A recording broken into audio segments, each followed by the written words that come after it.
Congratulations, आप देख रहे हैं एक बहुत ही अच्छा चैनल जिसपे बहुत अच्छे अच्छे कॉन्सेप्ट्स बहुत अच्छे अच्छे तरीकों से सिखाए जाते हैं। तो अगर आप घर पे पढ़ना चाहते हैं या पढ़ाना चाहते हैं तो ये चैनल आप ही के लिए और आप ही का है। तो इस अच्छे चैनल को और अच्छा बनाने के लिए सब्सक्राइब ज़रूर कीजिए ताकि आगे भी आपको अच्छे अच्छे कॉन्सेप्ट सीखने के लिए मिलते रहें। और अभी वीडियो को पूरा ज़रूर देखिए ताकि आपको अच्छे से कॉन्सेप्ट समझ आ सके जो मैं अभी समझाने जा रहा हूँ। और इसको लाइक और शेयर भी ज़रूर कीजिए ताकि और भी बच्चों को पता लग सके। तो चलिए अब आज की कहानी चालू करते हैं। और उससे पहले एक रिक्वेस्ट है छोटी सी कि वीडियो के डिस्क्रिप्शन को भी ज़रूर देखिए, उससे आपको एक सीक्वेंस पता लग जाएगा, एक पूरा हिंट लग जाएगा कि किस सीक्वेंस में हम पढ़ रहे हैं। ठीक है, तो आइए अब आज की कहानी चालू करते हैं। ठीक है, तो हमारा चैप्टर नंबर 1 चल रहा है जिसका नाम है नंबर सिस्टम। अब नंबर सिस्टम क्या होता है ये मैं आपको बता चुका हूँ, फिर उसके आगे हमने पेज नंबर 1 और 2 पढ़े थे। ठीक है, तो पहले रिवाइज करवा देता हूँ। ठीक है, थोड़ा सा ये है उस पर कंटेंट, उसमें ये बोला था कि हमारे पास एक नंबर लाइन है। ठीक है, सबसे पहली बात यही थी कि हमारे पास एक क्या है, नंबर लाइन। ठीक है, 1 2 3 4 इस तरीके से होती है और इधर -1 -2 -3 और -4 इस तरीके से हमारे पास एक नंबर लाइन है। ठीक है, फिर उसने कहा था कि मान लो कि आप यहाँ पे खड़े हो। ठीक है, आप यहाँ पे खड़े हो इस तरीके से, तो अब क्या होगा। ठीक है, अब यहाँ पे खड़े हो तो बोला था कि अब आगे की तरफ जाओगे तो आपको इधर पॉजिटिव नंबर दिखेंगे खूब सारे। ठीक है, इनफाइनाइट। तो आपको क्या करना था, एक बैग लेना था।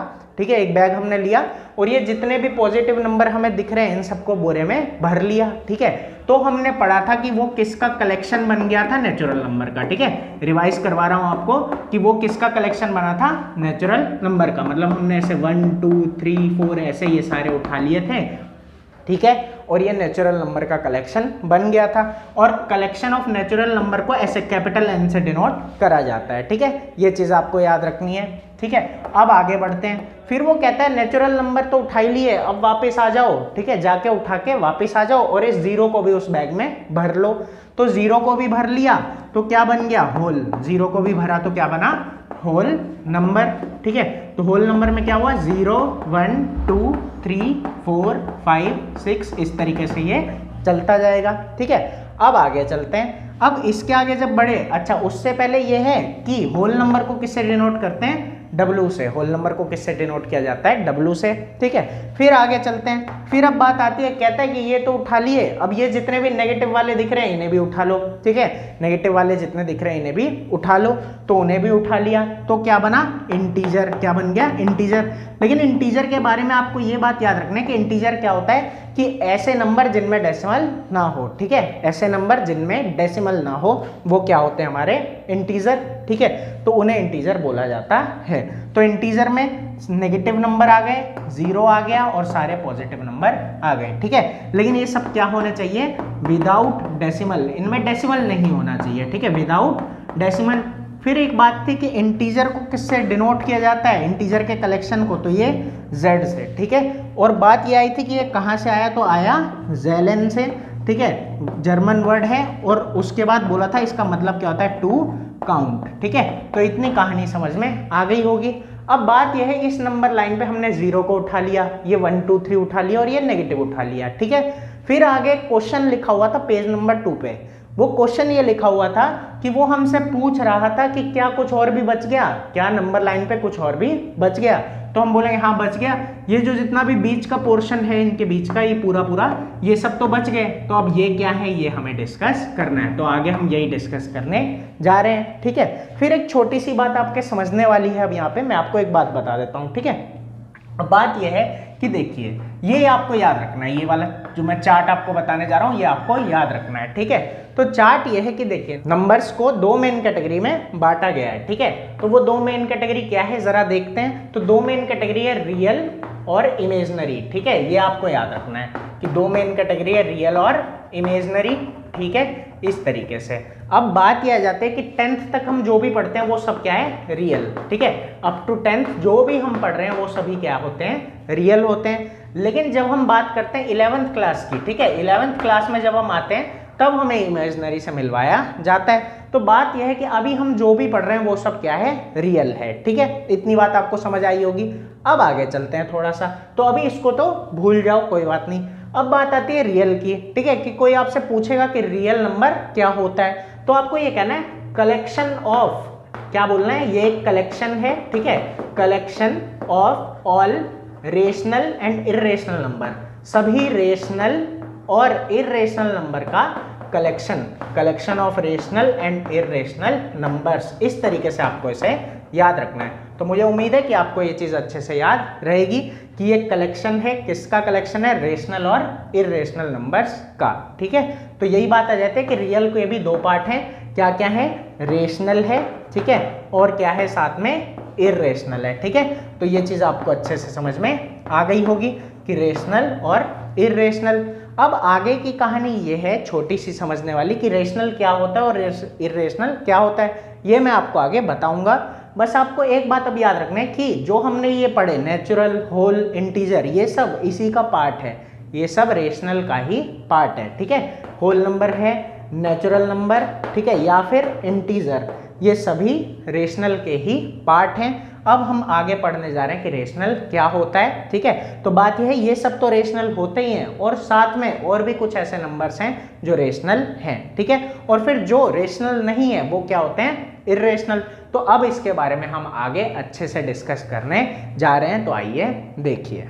और अभी मैं इसको मिटाने जा रहा हूँ, ठीक है। तो जिसको नोट करना है वो इसको नोट कर सकता है आराम से, ठीक है। वीडियो को पॉज करके इसको आप नोट कर सकते हो, ठीक है। तो फिर उसके बाद आगे की वीडियो देखना। तो चलो अब मैं इसको मिटा देता हूँ, आगे चलते हैं। तो चलिए अब बुक का आपको बताता हूँ, ठीक है। पेज नंबर 3 से अब आज पढ़ा रहा हूँ, ठीक है। पेज नंबर 2 तक मैं पढ़ा चुका था, तो अब बात यही है कि अब हम पेज नंबर 3 को देखेंगे। तो ठीक है, पेज नंबर 3 पे आपको रेशनल नंबर के बारे में अच्छे से बताया गया है, तो मैं आपको अच्छे से पहले समझा देता हूँ, ठीक है। तो आइए देखिए कि कोई अगर आपसे पूछता है कि रेशनल नंबर क्या होता है, रेशनल नंबर क्या होता है, तो आपको उसे क्या बताना है, ठीक है। तो देखिए अच्छे से, तो बात यह है, एक छोटी सी बात है, ठीक है। पहले डेफिनेशन बताते हैं, फिर उस डेफिनेशन का मतलब भी समझना है, ठीक है। ये मत समझना हमें डेफिनेशन आती है काम खत्म हो गया, ठीक है, रट्टा मार लिया, नहीं, डेफिनेशन का भी मतलब है, अच्छे से समझना है, ठीक है।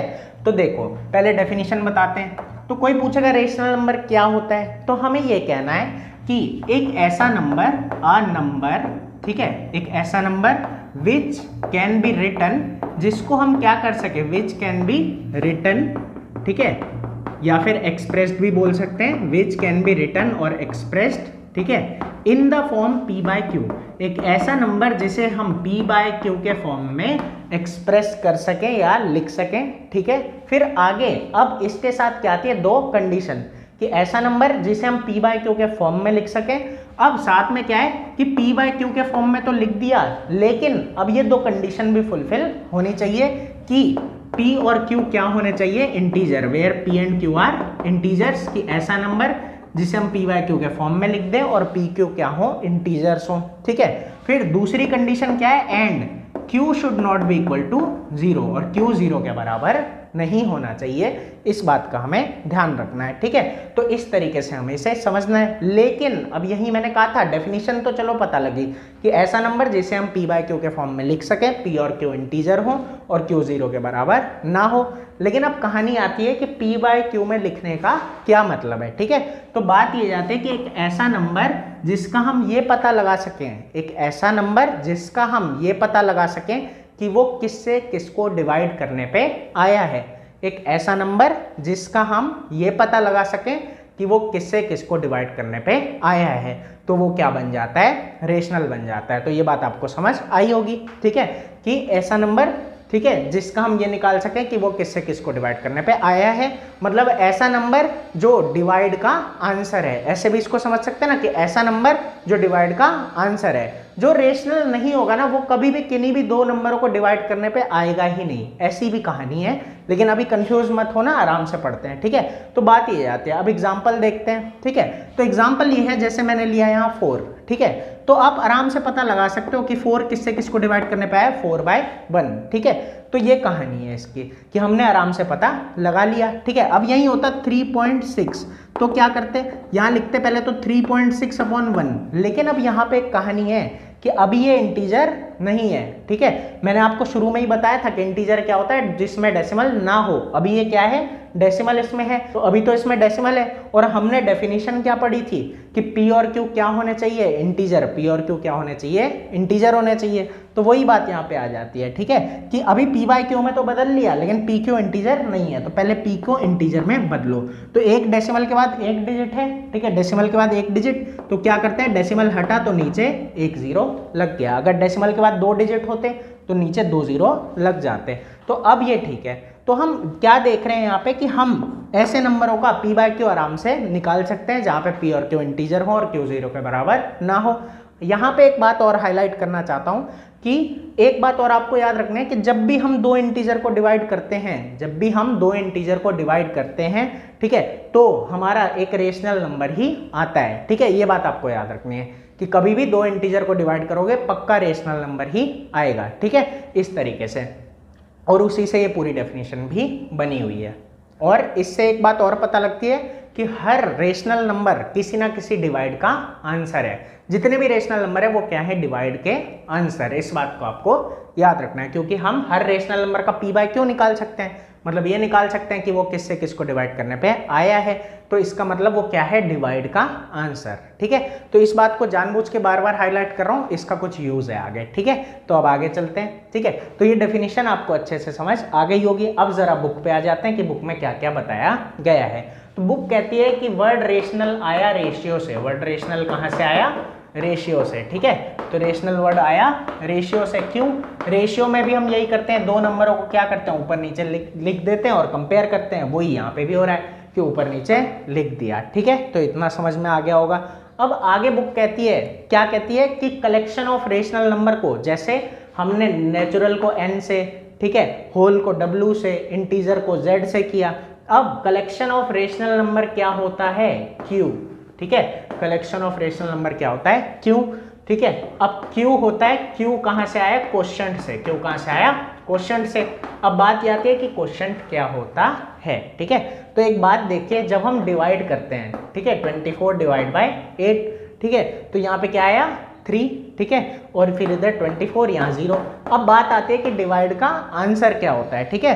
तो डिवाइड का आंसर ये होता है, ठीक है, ये हमारा डिवाइड का आंसर होता है और इसी को बोला जाता है क्वोशिएंट, डिवाइड का आंसर। तो क्वोशिएंट क्या होता है, डिवाइड का आंसर। अब एक बात ध्यान देनी है, उन दोनों चीजों को इंटरलिंक करना है। कैसे, कि हमें पता है रेशनल क्या होता है, जिसका हम ये निकाल सकें कि वो किससे किसको डिवाइड करने पे आया है। मतलब हर रेशनल नंबर एक डिवाइड का आंसर है, और डिवाइड के आंसर को क्या बोला जाता है, क्वोशिएंट। तो इसीलिए इसको किससे डिनोट किया, क्यू से, कि हमारा रेशनल नंबर जो है वो क्या है, क्वोशिएंट है, एक डिवाइड का आंसर है, ठीक है। तो ये कहानी पूरी अच्छे से आपको समझ में आई होगी, ठीक है, कि इसको क्यू से डिनोट करते हैं और रेशियो वर्ड से ये निकल के आया है, ठीक है। अब आगे चलते हैं, बुक पे देखते हैं और भी कुछ लिखा हुआ है क्या, तो देखते हैं जरा, एक बार रीड करवा देता हूँ, ठीक है। तो मैंने बोला था आपको पिछली बारी कि हमने यहाँ छोड़ा था पेज नंबर 2 पे लास्ट लाइन पे। तो कह रहा है are there some numbers still left on the line. तो हमने वो डिस्कस किया था शुरू में कि हाँ कुछ नंबर्स अभी भी बीच वाले बचे हुए हैं। फिर कहता है देयर आर नंबर्स लाइक 1/2, 3/4, यही पी बाय क्यू में और भी बहुत सारे नंबर हैं, ठीक है। फिर आगे कहता है if you put all such numbers also into the bag, अगर हम उन सबको भी बैग में भर दें, ठीक है, तो क्या हो जाता है, हमारा रेशनल नंबर बन जाता है। फिर कलेक्शन ऑफ रेशनल नंबर को क्यू से डिनोट करते हैं, ये बात आपको बता चुका हूँ। फिर रेशनल नंबर कहाँ से आया, रेशियो से, और क्यू कहाँ से आया, क्वोशिएंट से, ये भी आपको मैं बता चुका हूँ। तो अब एक डेफिनेशन दे रहा है ये वाली, ठीक है, जो मैंने आपको समझाई, तो ये आप अच्छे से एक बार पढ़ लोगे, ठीक है। अब आगे कह रहा है notice that all the number now in the bag can be written in the form p by q, जहाँ पे पी और क्यू इंटीजर होंगे और क्यू 0 के बराबर नहीं होगा। ये एग्जाम्पल ले रहा है -25 का, ठीक है। तो वही बात है, -25/1, बात खत्म हो गई, ठीक है। यहाँ पे दोनों क्या हैं, इंटीजर हैं, ठीक है, और क्यू 0 के बराबर नहीं है। तो ऐसे और एग्जाम्पल भी ले रहा है। अब आगे कहता है कि देयरफॉर, अब यहाँ वो कह रहा है कि इसीलिए रेशनल नंबर के अंदर ही नेचुरल नंबर, अभी मैंने आपको बताया था ना कि रेशनल के अंदर ही नेचुरल आता है, होल आता है, इंटीजर आता है, सब कुछ रेशनल के अंदर ही आता है, ठीक है। रेशनल में यह है कि वो तो रहते ही हैं और साथ में और भी नंबर कुछ जुड़ जाते हैं, ठीक है। जैसे 5/8 है, ठीक है। अब ये तो आंसर आएगा तो डेसिमल में आएगा इसका, ठीक है। लेकिन बात यही आ जाती है कि ये आता किस में है, रेशनल में, क्योंकि ये क्या है, दो नंबरों को डिवाइड करने पे आएगा इस तरीके से, ठीक है। तो आपको अच्छे से समझ में आ रहा होगा। अब आगे चलते हैं, तो यहाँ पे वो यही कह रहा है, therefore rational number also include the natural number, whole number and integer. अब आगे एक छोटी सी कहानी है इसी पेज पे, लेकिन ये मैं आपसे अब कल डिस्कस करूंगा, ठीक है। एक अलग से छोटा सा वीडियो बनाऊंगा, उसमें डिस्कस करूंगा ताकि आपको अच्छे से समझ में आ सके। तो आज का वीडियो आपको अच्छा लगा होगा, पसंद आया होगा, तो इसको लाइक शेयर ज़रूर करो ताकि और भी बच्चों को पता लग सके, और चैनल को सब्सक्राइब ज़रूर करो ताकि ऐसे ही हम आगे मिलते रहें और नए नए कॉन्सेप्ट सीखते रहें। तो फिर मिलेंगे अगली वीडियो में जो इससे भी ज़्यादा मज़ेदार होगी। अभी के लिए इतना ही।